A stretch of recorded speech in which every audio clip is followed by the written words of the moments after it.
আচ্ছা দিল ওম চামুন্ডায় নমঃ चुड़ैल ওম চামুন্ডায় নমঃ बाबाजी भी आ गया रे বাবা তো ভয় পাচ্ছে না এবার কি হবে এই একলা চলে আয় তো আচ্ছা এক কালো কান নিয়ে আয় वीडियो अच्छा लगे तो लाइक कमेंट টিনলু? करना सब्सक्राइब भी करना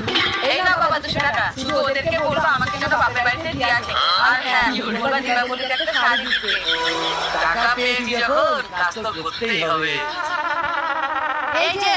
এই যে আমার কথা মন দিয়ে শোন তাবিজ দেখেই ভূত চলে যাচ্ছে এখন ওকে কয়েকদিনের জন্য বাপের বাড়ি পাঠিয়ে দে না হলে আবার ওকে ভূত ধরতে পারে আচ্ছা মামা ঠিক আছে ওই তোকে টাকা দিয়েছি আসল কথাটা বল দীপাবলিতে একটা শাড়ি দিতে হ্যাঁ হ্যাঁ বলছি ওকে একটা শাড়ি দিয়ে তোমার মোবাইলে একটা ফটো আছে